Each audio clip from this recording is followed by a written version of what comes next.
Capítulo 4. A recuperação de nós mesmos. A projeção é um fenômeno fascinante que a grande maioria das escolas deixam de ensinar aos estudantes.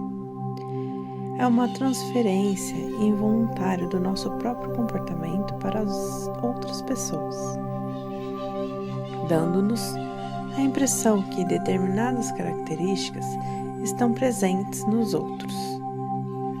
Quando sofremos de ansiedade no que diz respeito às nossas emoções ou partes inacessíveis da nossa personalidade, atribuímos esses aspectos como um mecanismo de defesa a objetos exteriores a nós ou a outras pessoas. Quando somos intolerantes com as outras pessoas, por exemplo, estamos inclinados a atribuir nossos sentimentos de inferioridades a elas. Evidentemente, há sempre um gancho que favorece nossa projeção. Alguma qualidade imperfeita em outra pessoa ativa uma parte de nós mesmos que quer nossa atenção. Dessa forma, tudo que não assumimos em relação a nós mesmos, projetamos em outras pessoas. Só percebemos aquilo que somos. Gosto de pensar nisso em termos de energia. Imagine que existe 100 diferentes tomadas de luz em seu peito. Cada tomada representa uma qualidade diferente. As que nós conhecemos são envolvidas por uma chapa de proteção. Estão seguras. Nenhuma eletricidade vai escapar dali. Mas aquelas que não consideramos boas, que ainda não assumimos, têm uma carga. Assim, quando surgem outra pessoa que representa uma dessas qualidades, elas se conectam diferentemente a nós. Por exemplo, se negamos nossa raiva ou nosso sentimento mal com ela, atrairemos gente zangada para a nossa vida. Abafaremos nosso próprio sentimento de raiva e criticaremos as pessoas que consideramos coléricas. Já que mentimos para nós mesmos sobre nossos sentimentos, o único meio de encontrá-los é vê-los nos outros. As outras pessoas refletem as emoções e sentimentos que escondemos, o que nos permite reconhecê-los e recuperá-los. Instintivamente, nós recuamos diante de nossa projeção negativas. É mais fácil examinar aquilo que nos atrai do que aquilo que nos causa aversão. Se fico aborrecido com sua arrogância, é porque não estou assumindo a minha própria. Isso também é arrogância, que agora estou demonstrando sem perceber. Ou arrogância que renego, a qual serei capaz de demonstrar no futuro. Se fico aborrecido com arrogância, preciso examinar bem de perto todos os recantos da minha vida e me perguntar o seguinte: no passado, quando fui arrogante? Estou sendo arrogante neste momento? Pode acontecer que eu me comporte com arrogância no futuro.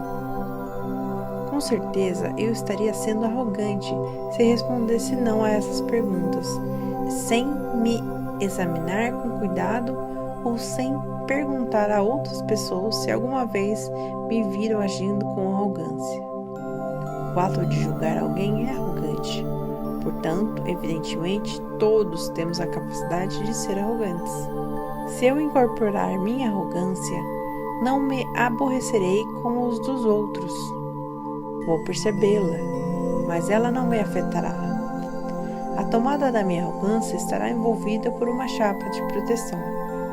Só quando você mente para si mesmo ou odeia alguma característica sua, é que recebe uma carga emocional originada do comportamento de outra pessoa. Quando comecei a coordenar seminários, fiquei petrificada. Permaneceria todas as semanas diante de um grupo e tentaria desesperadamente ser eu mesma. Com medo de que não gostassem de mim, trabalhei com afinco para ser autêntica. Os seminários que eu coordenava na época eram em Oakland, Califórnia. e a cada 3 participantes, 2 eram negros. Eu estava emocionada com a perspectiva de fazer parte de uma comunidade e havia me comprometido a apoiar os participantes na busca para atingir seus objetivos. Quando comecei a apresentar meu terceiro seminário, uma mulher se levantou e, com agressividade na voz, começou a falar. Tão logo Arlene abriu a boca, sentimentos muito fortes começaram a brotar do fundo de mim mesma. Era muito difícil ouvir o que aquela mulher dizia, porque eu estava ocupada demais sentindo raiva. Pensei que, se tudo o que essa mulher pretendia era me criar dificuldades, ela deveria sentar-se e calar a boca. Não era comum eu me surpreender reagindo a um participante. Fui para casa aborrecida e tentei incorporar a mim mesma as características que vira naquela mulher: grosseria, raiva, agressividade e mesquinharia. Durante as 4 semanas seguintes, todas as vezes em que eu coordenava uma sessão, Arlene se levantava, e o seu tom variava entre condescendente e um pouco rude. Percebi que eu estava perdendo muito do meu tempo livre tentando imaginar por que essa mulher me aborrecia tanto. Nada do que eu fizesse me impedia de continuar julgando-a. Certo dia, sentindo-me derrotada, telefonei para uma mulher que também estava no seminário e com quem eu já trabalhara. E lhe perguntei por que Arlene me detestava. Susan respondeu: Deb, não se preocupe com ela. Ela não passa de uma racista. Desliguei o telefone, sentindo-me fraca e nauseada. Rapidamente, disse a mim mesma: não sou racista. Tentei trazer à memória as lembranças de infância de amigos negros que fizeram parte da minha vida. Lembrei-me de lhes haver ensinado natação e de ter competido com eles. Pensei em meu pai e em como ele lutou pelos direitos civis. Ele foi o primeiro advogado a ter um sócio negro na Flórida. Eu tinha certeza de que ele não era racista. Naquela noite, deitada na cama e pensando sobre a próxima sessão do meu seminário, eu ainda ouvia a palavra de Susan: ela não passa de uma racista. Essas palavras não paravam de soar em meus ouvidos. Quando eu estava conseguindo dormir, ouvi uma voz dentro da minha cabeça perguntando: o que você pensa da Arlene na primeira vez em que ela se levantou e criou dificuldade para você? De repente, senti uma pressão no peito e tinha medo do pior. O que eu me lembrei de ter pensado na hora foi: você, sua cadela idiota. Essas palavras ressoaram pelo meu corpo. Pensei: não pode ser, não sou racista.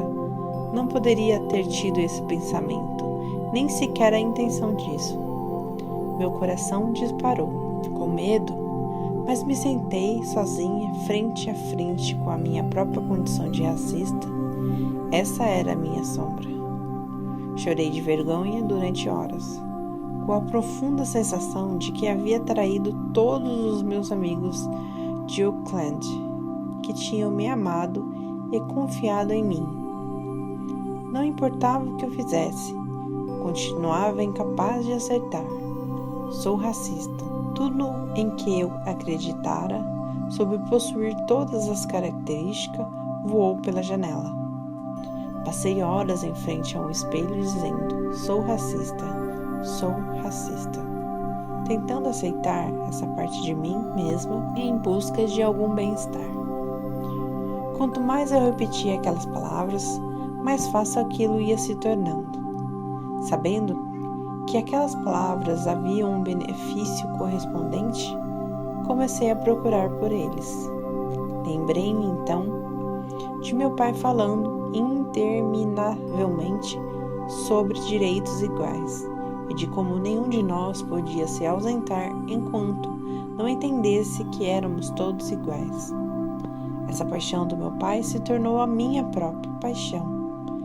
Percebi que o fato de não querer ser racista fizera com que eu me esforçasse para fazer muitas amizades com negros. Também me transmitiu a necessidade de apoiar aqueles que eram discriminados. À época em que tudo isso acontecia, eu estava empenhada em levantar fundos para uma organização chamada Possibilidades dentro da prisão, que auxiliava presos primários a modificar suas vidas. Quando finalmente incorporei a ideia de ser racista, senti como se tivesse tirado de cima de mim um peso enorme que estava me asfixiando. Na noite seguinte, fui para o meu seminário sentindo-me completa e cheia de esperanças. No meio da atividade, Arlene levantou a mão, como fizera durante toda a semana. Hesitando um pouco, chamei-a para falar. Estávamos conversando sobre o próximo seminário da comunidade. Portanto, eu estava particularmente preocupado com o que ela poderia dizer. Eu queria que todos continuassem a participar. Quando Arlene se levantou, sorriu e disse: "Esse é um grande seminário." E então ela descreveu para nós sua experiência de ruptura. Quando Arlene se sentou, eu me senti em estado de choque. Então, voltando para casa, eu ia pensando na dramática mudança de comportamento de Arlene. Não queria ficar muito animada, por isso decidi esperar e ver como as coisas iriam correr na semana seguinte. Chegou a semana seguinte e, à medida que o seminário progredia, eu esperava que Arlene levantasse a mão. Quando ela se levantou, declarou mais uma vez que o seminário estava provocando profundas mudanças em sua vida. E depois reconheceu meu apoio e comprometimento com a comunidade de Oakland. No fim daquela noite, fiquei ali para conversar com diversas pessoas. Com o canto dos olhos, eu podia ver Arlene por perto, conversando com alguns amigos. Virei-me para ela e, olhando-a diretamente nos olhos, perguntei-lhe: "O que aconteceu?" Ela devolveu meu olhar e disse: "Não sei. Na semana passada, quando entrei no salão, simplesmente fiquei gostando muito de você." Essa experiência mudou minha vida e me provou para sempre que, uma vez que você incorpore determinadas características, outras pessoas que sejam portadoras da mesma característica já não poderão mais se ligar em você para recarregar-se. Então elas ficam livres para conhecer você e você livre para conhecê-las. Ken Weber faz uma grande distinção no livro Meet the Shoulder. Ele diz: a projeção no nível do ego é facilmente identificável. Se uma pessoa ou coisa, no meio que estamos, nos acusa, provavelmente não estamos projetando. Por outro lado, se nos abala, há boas chances de que sejamos vítimas de nossas próprias projeções. Se você compreender isso de verdade, nunca mais verá o mundo da mesma forma. Pense a esse respeito. Se alguém passa por você e cospe na calçada, e você perceber, mas não reagir, possivelmente não será uma coisa que precise ser trabalhado. Mas se você ficar aborrecido e pensar: como alguém pode ser tão mal educado e desagradável? Então, você estará projetando. Talvez esteja envolvido com algum comportamento desagradável no momento ou tenha agido assim no passado. Por alguma razão, o comportamento desagradável o incomoda demais. Portanto, você se sente abalado pelo comportamento do cuspidor. Tudo isso deve ter começado quando você era pequeno. É possível que você realmente haja cuspido e alguém tenha dito: "Isso é muito desagradável." Talvez alguém na sua família cuspisse e outros reagissem de uma maneira negativa. Não importa o que tenha acontecido, você se decidiu a nunca fazer uma coisa desse tipo e empurrou esse aspecto seu para o fundo da sua mente. Se essa pessoa que cospe mexe com você, é porque isso dispara seu alarme interno. Esses alarmes são pistas para revelar seu lado sombrio. Com isso em mente, você pode observar aquilo que o abala emocionalmente como um catalisador para o crescimento. dando a você uma oportunidade de recuperar um lado seu que ficou escondido. Nesse ponto, muitos de vocês estarão pensando: isso é ridículo. Não quero descobrir que sou desagradável ou arrogante. Mas é preciso lembrar que há sempre um benefício ou um talento correspondente a cada um desses aspectos. Porém, para perceber o benefício, você precisa, em primeiro lugar, descobrir esses aspectos, apossar-se deles e incorporá-los. Existe uma velha história sufi sobre um filósofo que marcou um encontro para debater com Nasruddin, um sábio professor sufi. Quando o filósofo chegou ao encontro marcado, descobriu que Nasruddin não estava em casa. Injuriado, o filósofo pegou um pedaço de giz e escreveu: "Estúpido idiota", no portão de Nasruddin. Quando Nasruddin chegou em casa e viu aquilo, seguiu apressado para a casa do filósofo. "Eu me esqueci", disse ele, "de que você estava para chegar. Sinto muito ter perdido nosso encontro. Mas assim que vi seu nome escrito no meu portão, me lembrei imediatamente do encontro marcado. Nossa indignação com relação ao comportamento dos outros diz respeito, em geral, a um aspecto não resolvido de nós mesmos. Se ouvíssemos tudo o que sai da nossa boca quando falamos com outras pessoas, quando as julgamos ou as aconselhamos, bastaria fazer as palavras darem meia volta e direcioná-las para nós. O filósofo poderia ter escrito apenas bronco sem educação, mentiroso sem consideração ou covarde traiçoeiro. Por outro lado, também poderia ter chegado a uma conclusão totalmente diferente e se preocupado, com medo que Nasruddin tivesse se machucado ou ficado doente.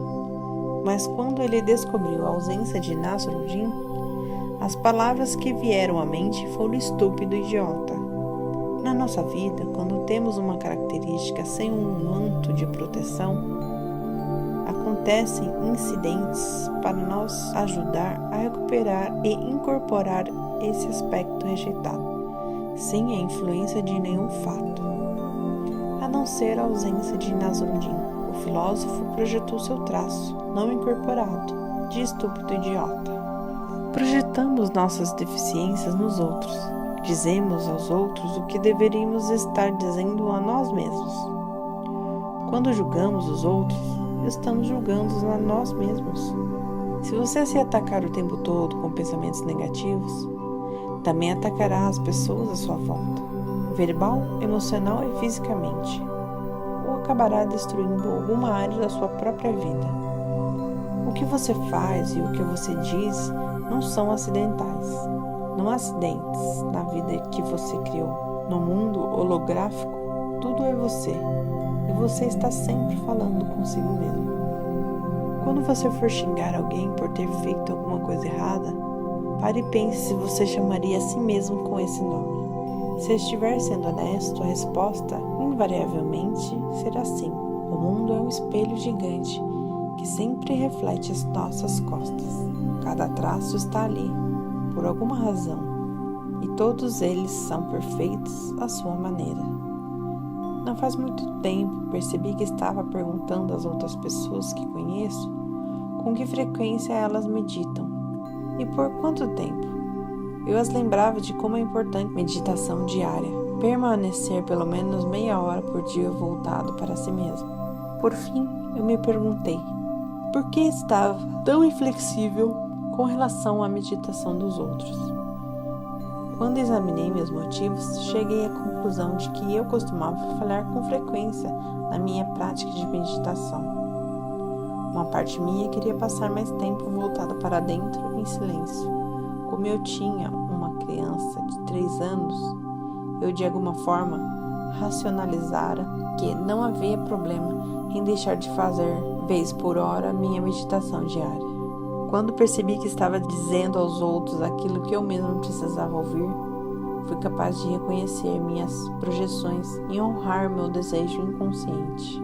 Comecei a meditar mais e parei de pressionar os outros para fazer aquilo de que eu estava sentindo necessidade. É por isso que digo, preste atenção aos seus próprios sermões. Ao observar os motivos que lhe levaram a dizer às pessoas que meditem, reconheço minha própria necessidade. Às vezes, nossa sombra está tão bem escondida de nós mesmos que é quase impossível encontrá-la. Se não fosse pelo fenômeno da projeção, ela poderia ficar escondida por toda a vida. Alguns enterram suas características de personalidade com a idade de apenas 3 a 4 anos. Pense no tempo em que você brinca em casa, quando ainda era pequeno, e imagine-se escondendo uma moeda. 20, 30, 40 anos depois, seria praticamente impossível lembrar o incidente, quanto mais o lugar onde você escondeu a moeda. Ao projetar em outras pessoas, temos a oportunidade de, enfim, encontrar aquela determinada moeda. Quando minhas sobrinhas vêm de Dallas para me visitar, sempre presto muita atenção no que elas estão comendo. Se vamos a um restaurante, tento orientá-las para que escolham comidas com baixo teor calórico. E quando acho que elas já comeram demais, eu as desencorajo a pedir sobremesa que elas adoram. Com frequência eu digo que mais tarde iremos procurar uma sobremesa dietética. Na última vez em que elas estiveram comigo, ficamos na cozinha conversando sobre o que projetamos nos outros membros da família. Enquanto dávamos a volta na cozinha por turnos, nos divertimos a valer, dizendo uns aos outros qual a pessoa que tivera a honra de receber nossas projeções negativas. Quando chegou a minha vez, percebi de repente que aquela obsessão pelo que elas comiam era uma projeção minha. Eu estava insatisfeita com a minha alimentação pouco saudável. Assim, sempre que elas vinham à cidade, eu fazia de conta que não havia nada de errado comigo e que estava tudo errado com elas. Sou magra e alta, por isso posso fingir que como bem, mesmo quando não faço. Mas logo percebi que o problema não era com elas, e sim comigo. Consegui lidar com o fato real. Isso me permitiu ter uma relação melhor com minhas sobrinhas. De repente, o que elas comiam passou a não ter menor importância. Podíamos apenas sair e gozar a companhia uma das outras. Você não deve olhar apenas para a área da sua vida que julga não estarem funcionando. Você quer descobrir todos os lugares em que se sente frustrada? Um ponto em que sempre procuro traços ocultos de caráter é quando a pessoa tenta desesperadamente evitar ser como sua mãe ou como seu pai em alguns aspectos. Se sua mãe era muito severa, você precisa ser permissiva. Se você cresceu numa casa pobre, talvez tenha uma compulsão forte por ser rico. Se um dos seus pais era dominador, você pode ser passivo ou muito tolerante com o comportamento alheio. Se seu pai era infiel, você precisa ser muito leal. E se um de seus pais era preguiçoso, você se obriga a ser um trabalhador fanático. Eu poderia continuar indefinidamente, mas a questão é que agir em reação ao que os seus pais eram, muitas vezes é apenas um disfarce. Uma das minhas clientes odiava o pai porque ele era muito mesquinho. Holly passou toda a sua vida adulta tentando evitar ser mesquinha. Para isso, vivia comprando presentes fabulosos para toda a família e convidava os amigos para comer fora e assistir a espetáculos, sempre pagando tudo. Holly tinha orgulho de ser tão generosa. Quando eu lhe disse que para poder perdoar seu pai e ficar livre de ressentimentos, ela precisaria assumir os próprios impulsos para ser mesquinha. Ela não quis ver desta forma. Discutimos a vida dela durante semanas, e Holly sempre mostrava como era generosa com todos. Certo dia, telefonou-me do supermercado. Ela perceberia que passara quase 1 hora olhando para diferentes produtos, comparando preços e o peso líquido deles em cada embalagem, para poder economizar alguns centavos. ficou chocado ao se dar conta de que compraram um suéter por $500 sem pensar 2 vezes, mas não queria pagar 20 centavos a mais por uma caixa de lenços de papel. De repente, o alarme soou para Holly. Ela notou que era mesquinha como o pai, só que de um jeito diferente. O choque por descobrir isso levou-a às lágrimas. Holly gastava tanta energia tentando não ser como o pai, escondera por tantos anos seus impulsos para ser mesquinha como o pai, e de repente eles estavam ali, dentro dela, tão evidentes. Depois de algum tempo, ela foi capaz de apreciar o benefício correspondente a ser mesquinha. Para Holly, mesquinha passou a ser a parte dela que a fazia planejar o futuro e investir dinheiro para a aposentadoria. Até aquele momento, ela não fora capaz de economizar porque estava muito ocupada tentando ser diferente do pai. Isso a levou a aceitá-lo mais, o que causou uma maior aproximação entre eles. Liberdade significa ser capaz de escolher quem e o que você quiser ser em qualquer momento da vida. Se tiver de agir de determinada forma para evitar ser algo que você não gosta, você terá caído numa armadilha. Terá limitado sua liberdade e roubado de si mesmo a possibilidade de ser completo. Se você não se permite ser preguiçoso, não pode ser livre. Se não admite ficar bravo quando alguma coisa desagradável acontece, não pode ser livre. Se lida com o comportamento de alguém tornando-se o seu oposto, questione-se sobre isso. Se fica particularmente aborrecido com um determinado grupo de pessoas, descubra de que forma você se assemelha a elas. Não são apenas nossos traços negativos que projetamos em outras pessoas, os positivos também. A maioria das pessoas com quem trabalho projetam sua inteligência e criatividade, seu poder e seu sucesso. Se você quer ser como determinada pessoa, é porque tem a capacidade de ser como elas. Se você fica fascinado com grandes astros, gasta tempo e dinheiro lendo sobre a vida deles, descubra a faceta que você ama neles e que está em seu interior. Você merece ter tudo que queira de forma real e sincera. A única diferença entre você e seus ídolos é que eles estão manifestando uma das qualidades que você almeja e provavelmente realizando seus próprios desejos. Se você não estiver vivendo à altura do seu potencial, será fácil projetar seus traços positivos nas pessoas que conseguem isso. Quando começar a realizar seus sonhos e objetivos, você ficará menos interessado no que os outros estão fazendo. Como um de nós precisa se tornar seu próprio herói, a única maneira de fazer isso é retornar as partes do nosso ser que estão conectadas a outra pessoa, das quais nos desfizemos em algum momento. Há quase um ano, venho trabalhando com uma amiga que está apresentando a minha terapia de sombra em Miami. Raquel é jovem, bonita, brilhante e talentosa. Todas as vezes que estamos juntas, ela me faz muita festa, sempre me enaltecendo e elogiando. Ela está sempre me dizendo como sou brilhante, talentosa e bonita. Embora eu saiba que Raquel realmente goste de mim e me respeita, também sei que ela está projetando seu brilhantismo, seu talento e sua beleza em mim. Profundamente ciente do processo de projeção, resisti à sua objeção. Em vez disso, orientei-a no sentido de recuperar o brilhantismo, a beleza e o talento que ela havia rejeitado. Depois de muitas conversas, ficou evidente que Raquel acreditava que eu possuía algumas qualidades que lhe faltavam.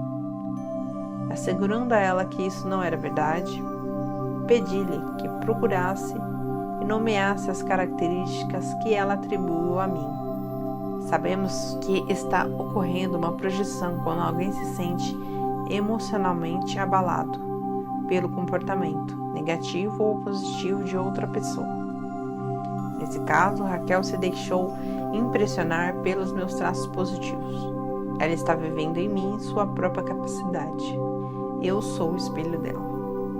Já que ela ainda não vive a totalidade do seu potencial, só consegue ver a luz da sua sombra através de mim. Isso deixa Raquel numa posição difícil. Se eu abandonar, essas partes dela vão desaparecer. Voltarão para a escuridão até que ela encontre outra pessoa para projetá-las. As qualidades minhas que mexem com Raquel são apenas uma imagem daquilo que é possível para ela mesma.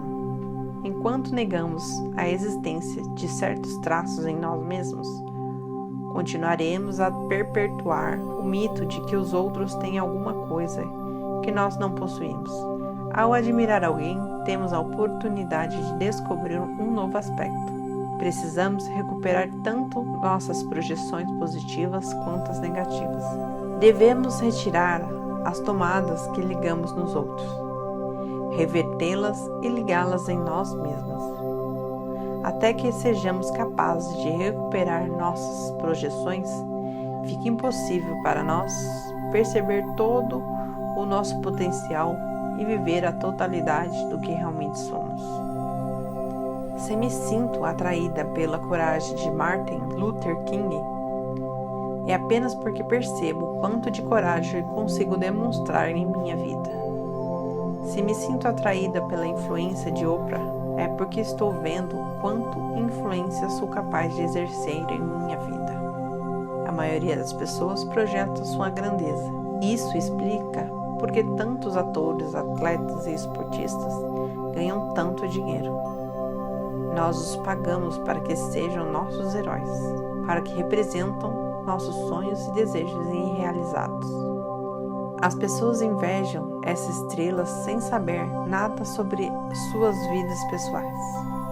Perdem-se na vida de seus ídolos como uma forma de evitar a própria existência que levam. A verdade mais profunda é que estão projetando um aspecto de si mesma em seus heróis.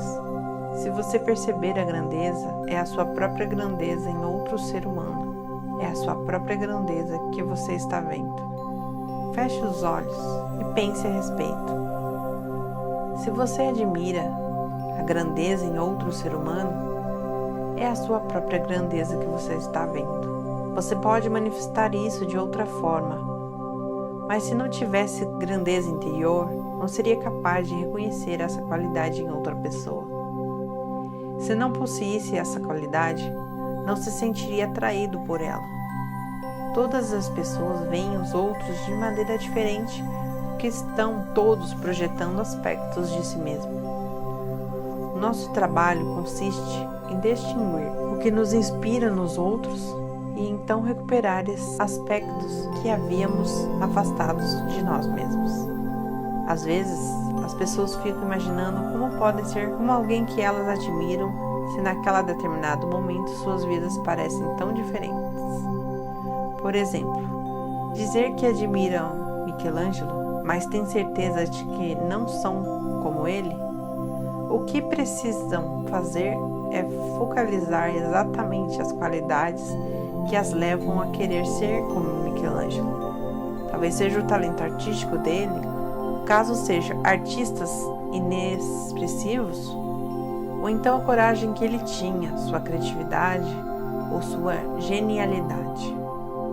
O talento dessas pessoas talvez não esteja na arte, mas elas têm a possibilidade de ser tão grandes, criativas ou corajosas quanto ele em sua forma especial de expressar seus talentos. Esses podem se manifestar na música, na fotografia ou na jardinagem. Qualquer desejo de coração está ali para descobri-lo, examiná-lo. O que quer que inspire você é um aspecto de você mesmo. Descubra precisamente o que admira em alguém e encontre essa parte em você mesmo. Se você aspira a ser alguma coisa, é porque tem potencial para manifestar o que está percebendo. Deepak Chopra diz: dentro de cada desejo está um mecanismo para realizá-lo. Isso significa que temos a capacidade de manifestar os desejos de nossos corações e aquilo que somos. Se não somos capazes de fazer ou ter alguma coisa, é porque não temos um anseio verdadeiro por aquilo. É simples assim. Goethe disse: se podemos imaginar algo e crer nisso, então podemos alcançá-lo. A parte difícil é trabalhar nossos temores. Os medos nos paralisam. Eles nos dizem que não somos bons o suficientes ou não temos bastante valor. Não há ninguém no mundo como você. Ninguém que tenha exatamente os mesmos desejos, os mesmos talentos ou as mesmas lembranças. Você tem suas próprias marcas em tudo. Cabe a você descobrir seus talentos especiais e então manifestá-los à sua maneira particular. Há alguns meses, minha amiga Nancy, que estava passando por uma depressão havia alguns anos, veio me visitar. Convidei-a para ouvir um dos maiores conferencistas do mundo na área de terapia motivacional. Durante a preleção, ficamos as duas em silêncio. Eu, ocupada em tomar notas, quando encontramos no carro para voltar para casa, Nancy virou-se para mim e disse: esse sujeito é um perdedor. Chocada, perguntei-lhe por que achava isso. Ela me disse que ele era cheio de si e que ele não tinha a menor ideia do que estava falando, que ele falava muito rápido e parecia um idiota. Durante o resto do percurso, Nancy se dedicou a indicar tudo aquilo de que não gostara na mensagem e nas maneiras daquele homem. Quando chegamos em casa, pedi a ela que se sentasse perto de mim. Perguntei-lhe se realmente achava que aquele homem era um perdedor. Ela olhou para mim, com a certeza brilhando nos olhos, e me respondeu que sim. Destacando uma folha de papel, perguntei-lhe se ela gostaria de trabalhar um pouco com esse assunto. Ela pensou por um momento e decidiu aceitar. De um lado do papel, escrevi todas as coisas que eu sabia daquele homem. Ele tem um bem-sucedido negócio como um consultor de 500 empresas. Também vende infinidades de fitas relativas à terapia motivacional e recebe cerca de $5.000 por palestra. Casado há mais de 25 anos, tem 3 filhos saudáveis. Do outro lado da página, escrevi o que sabia sobre Nancy. Divorciada, não tinha filhos, mantinha pouco contato com o resto da família, estava desempregada e inúmeras vezes não fora bem sucedida tentando seu próprio negócio. Pensava mais do que devia e padecia de diversas enfermidades. As dívidas dela somavam mais de $50.000 e naquele momento levava uma vida precária. Nancy olhou para minha lista, então eu lhe disse: se eu mostrasse essa lista a 10 pessoas, quem você acha que eles consideram um perdedor? No primeiro momento, Nancy recuou, horrorizado com o fato de que alguém a estivesse chamando de perdedora. Aquele era o seu pior pesadelo. Mas eu lhe expliquei que enquanto ela não assumisse aquele aspecto dela mesma, sempre projetaria em alguma outra pessoa. Nancy era incapaz de ouvir mensagens importantes de conteúdo de outras pessoas, porque projetava nelas o pensamento que rejeitava. Depois de algumas horas, Nancy começou a perceber que, no íntimo, ela acreditava ser uma perdedora. Esse pensamento era tão doloroso que ela o enterrava bem fundo. Seu pai lhe dissera que ela nunca conseguiria nada, e ela acreditara nele. Desde a infância, ela estivera inconscientemente criando situações, uma depois da outra, para provar que era uma perdedora e assim recuperar esse aspecto de si mesma que havia rejeitado. Refletia-se sempre no mundo exterior, mas ela o negava, e o ciclo continuava. No momento em que Nancy reconheceu que acreditava ser uma perdedora, pôde começar a procurar o benefício desse aspecto, para em seguida incorporá-lo. Assim, foi capaz de examinar como ela mesma dispusera as coisas para perder e assumir um compromisso novo, para honrar a perdedora que havia dentro dela e permitir que a vencedora, que também havia dentro dela, criasse uma vida de abundância em todos os sentidos. A partir daí, Nancy iniciou outra carreira e hoje está gozando de um enorme sucesso pessoal e financeiro. Há um velho ditado que diz: basta conhecer um para conhecer todos. Vemos nos outros tudo aquilo que gostamos e não gostamos em nós mesmos. Se incorporarmos esta parte, seremos capazes de ver os outros como eles são, não como os vemos através do nevoeiro da nossa projeção. Outro provérbio se refere aos 3 maiores mistérios do mundo, que são o ar para os pássaros, a água para os peixes e o homem para ele mesmo. Somos capazes de ver tudo diante de nós no mundo exterior. Tudo o que temos de fazer é abrir os olhos e olhar ao nosso redor. Como não podemos ver a nós mesmos, precisamos de um espelho para nos enxergar. Você é meu espelho e eu sou o seu. Iniciaremos agora os exercícios. Exercício 1. Durante uma semana, observe o seu julgamento a respeito de outras pessoas. Toda vez que você se sentir incomodado com o comportamento de alguém, escreva qual é a característica dele que mais o está perturbando. Registre todas as opiniões que tiver sobre as pessoas mais próximas a você, inclusive seus amigos, familiares e colegas de trabalho. Esta lista marca o início da descoberta dos seus aspectos ocultos. Você vai consultá-la quando começar o processo de reconhecimento e apropriação de sua sombra. Exercício 2. Faça uma lista dos conselhos que dá a outras pessoas. O que você está dizendo aos outros para fazer a vida dele melhor. Reflita se o conselho que está dando a eles não é exatamente um conselho para você mesmo. Algumas vezes dizemos às outras pessoas o que elas devem fazer para nos relembrar daquilo que precisamos fazer. Imagine que seus conselhos para os outros podem ser um meio de lembrar a você mesma.